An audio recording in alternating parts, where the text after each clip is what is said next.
Sir, आज मैं इस सदन में ये मांग रखता हूं कि जैसे इंडियन वोटर के पास राइट टू इलेक्ट है, वैसे ही राइट टू रिकॉल भी होना चाहिए। अगर देश का मतदाता अपने नेताओं को हायर कर सकता है तो वो नेताओं को फायर करने की शक्ति भी उसे मिलनी चाहिए।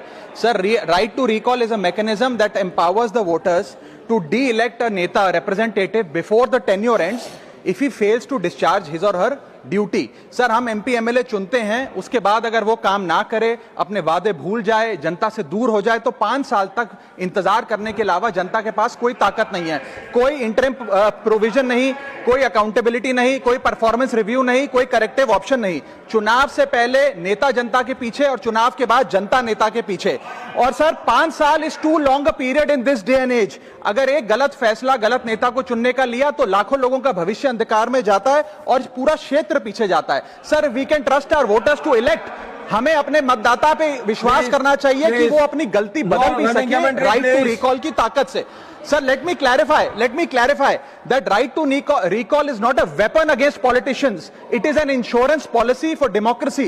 और भारत के संविधान में जब आप राष्ट्रपति को इंपीच कर सकते हैं टेन्योर के दौरान, उपराष्ट्रपति को हटाने का प्रावधान है, जजों को इंपीच करने के लिए प्रोसेस लेट डाउन है, यहां तक कि रूलिंग गवर्नमेंट के खिलाफ नो कॉन्फिडेंस मोशन लाकर आप सरकार बर्खास्त कर सकते हैं। तो एमपी एमएलए अगर आपका नॉन परफॉर्मिंग है तो उसको हटाने के लिए क्यों नहीं राइट टू रिकॉल मतदाता को देना चाहिए।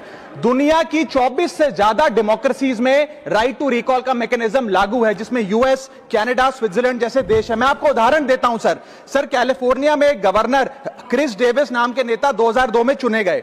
उनके कार्यकाल में मैसिव पावर कट हुए, एनर्जी क्राइसिस हुआ, बजट की मिसमैनेजमेंट और गन शूटिंग की वारदातें हुई। उसके चलते 1.3 मिलियन कंस्टिट्यूएंट्स ने एक पिटीशन साइन करके दी कि इन्हें रिकॉल किया जाए। वहां के चुनाव आयोग ने रिकॉल वोट कराया 7 अक्टूबर 2003 को, और 55% मतदाताओं ने वोट किया कि इस नेता को बर्खास्त किया जाए। ग्रे डेविस को हटाया गया और आर्नल्ड श्वार्ज़नेगर को वहां पे गवर्नर बनाया गया। सर, मैं बता दूं कि हिंदुस्तान में भी इसका प्रेसिडेंट है। कर्नाटक, मध्य प्रदेश, महाराष्ट्र और राजस्थान में रिकॉल मैकेनिज्म ग्राम पंचायत के स्तर पे लागू है और ग्राम सभा के लोग मतदाता वोट करके उन्हें वापस बुला सकते हैं। सर, लेकिन इसका मिसयूज ना हो इसलिए हमें सेफगार्ड्स भी बनाने पड़ेंगे। एक थ्रेशोल्ड रखना चाहिए कि 35 से 40% मतदाता अगर साइन कर दे तभी राइट टू रिकॉल वोट करवाया जाए।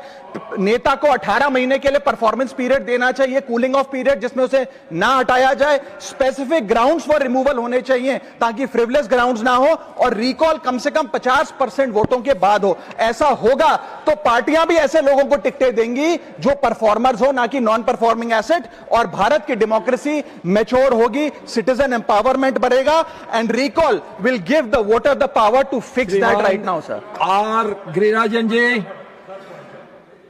what point of order?